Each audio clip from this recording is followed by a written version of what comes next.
Today, we're jumping into one of the most intense cinematic moments in the entire book of Genesis, the reunion of two brothers who have been separated for 20 years. This is a story all about facing your biggest fear. So let's get right into it, verse by verse, through Genesis chapter 33. But first, really try to put yourself in this position. Imagine the one person you've wronged the most, the one you've been dreading seeing for 2 decades, is finally on their way to meet you, and you have everything on the line, your family, your wealth, your life. Well, that's exactly where Jacob is. He's about to come face to face with his twin brother, Esau. For 20 long years, this moment has just been hanging over Jacob's head, and now it's here. He's finally back in his homeland, but the brother he cheated, the one whose birthright he stole, is on his way. Okay, so let's get into verse 1. Jacob looks up. Picture him maybe shielding his eyes from the sun, looking out at the horizon. And what he sees isn't just one person. He sees a massive dust cloud, kicked up by what looks like a small army. Esau is here, and he is not alone. I mean, this is Jacob's absolute worst-case scenario coming to life right before his eyes. 400 men. Just let that number sink in for a second. This isn't a welcome party. This is basically a private army. From where Jacob is standing, this is an overwhelming, terrifying show of force. The message seems pretty clear. I'm powerful, and you are totally, completely at my mercy. So in verse 2, we see Jacob's mind racing. He doesn't panic and freeze. He goes into strategy mode. He splits his entire camp into groups. He puts the maidservants and their kids out front, then Leah and her children behind them, and way at the back, in the safest possible spot, he puts Rachel and Joseph, the wife and son he loves the most. It's a really heartbreaking calculation, basically creating a human shield out of his own family. Now, for verse 3, Jacob does something pretty incredible here. He doesn't cower behind his family. No, he walks out in front of everyone, all by himself. And as he gets closer to his brother, he bows down to the ground. Not just once, 7 times. Just picture it. He walks a bit, then throws himself down, face in the dirt. He gets up, takes a few more steps, and does it again. In the ancient world, 7 is the number of completion. This is the ultimate act of submission. He's physically showing, I completely surrender. So, Jacob has done all he can. He's made a plan. He's humbled himself completely. He's probably bracing for the worst, for the judgment he's feared for 2 decades. And then, something totally unexpected happens. Verse 4 kicks off with 4 words that just change everything. But Esau ran. He sees his brother bowing like that, and he doesn't just march forward with his army. He breaks rank. He runs. Can you imagine the shock on Jacob's face, watching this powerful man closing the gap with this incredible speed? The attack Jacob was expecting just never happens. Instead, as verse 4 goes on, Esau grabs his brother, pulls him into this huge hug, kisses him, and they both just lose it. 20 years of anger, of fear, of being apart, it all comes flooding out in tears. The fight was over before it even started. And the reconciliation just keeps unfolding. In verse 5, after they embrace, Esau looks up and sees all the women and children. He asks Jacob, "Who are all these people with you?" And Jacob says, "These are the children God has graciously given your servant." Then in verse 6, the first group, the maidservants and their kids, come forward and bow down.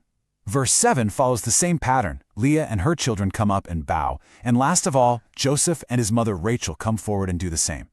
It's this formal, respectful procession, and it just solidifies this unbelievable peace that's happening. Okay, so the huge emotional moment has passed, but now they've got to figure out the details. What happens next? And what follows is this really fascinating negotiation that shows you just how different these two brothers still are. In verses 8 and 9, Esau finally asks about those huge herds of animals that Jacob sent on ahead as a gift. Jacob's answer is almost desperate. They're to find favor in your sight. But Esau's reply is so simple and generous. He just says, "I have enough, my brother. Keep what you have for yourself." He didn't need Jacob's money. He just wanted his brother back. But Jacob will not let it go. And in verse 10, he says something absolutely profound. He says, "No, please. Seeing your face is like seeing the face of God, because you've received me so favorably." Wow. For Jacob, seeing forgiveness and acceptance in his brother's face, instead of the anger he totally expected, was like a divine experience. It was grace, right there in front of him. So in verse 11, Jacob keeps on insisting, calling the gift a blessing and just begging him to take it. And finally, because Jacob won't let up, Esau gives in and accepts the gift. For Jacob, this isn't just about money. This is the final seal on their reconciliation. The debt is acknowledged, the gift is accepted, and now he knows he has truly found favor. All right, next up, in verse 12, Esau makes a pretty logical offer. Hey, let's travel together. I'll go ahead of you. But Jacob, who's always thinking 10 steps ahead, politely declines. In verse 13, he explains, listen, the kids are young and the flocks are nursing. If we push them too hard for even one day, they'll die. So, in verse 14, he lays out his own plan. You go on ahead, and I'll lead my group on slowly, and I'll meet you in Seir. He's still being cautious, still protecting his family. Esau tries one last time in verse 15. He says, well, let me at least leave some of my men with you. But Jacob says no again, basically saying, why? There's no need. And so, in verses 16 and 17, they say their goodbyes. Esau heads back home to Seir, his mountain fortress, while Jacob takes his family in a different direction to a place called Succoth. Their paths split once again, but this time it's in peace. The great confrontation is over. The long exile is finally finished.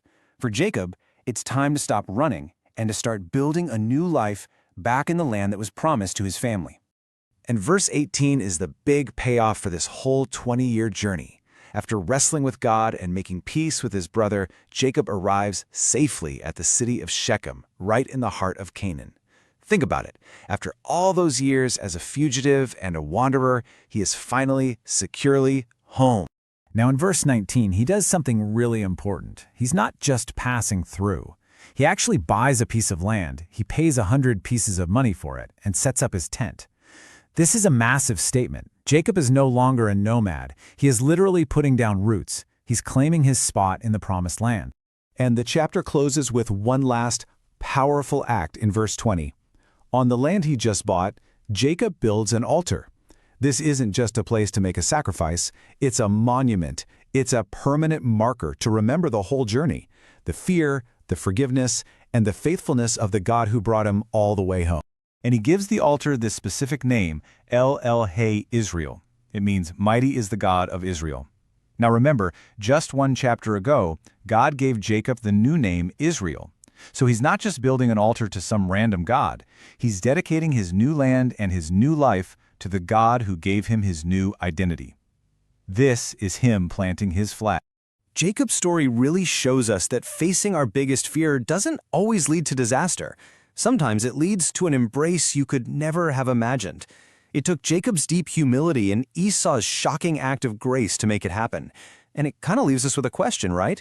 In the broken relationships in our own lives, what's the first step on that journey toward healing?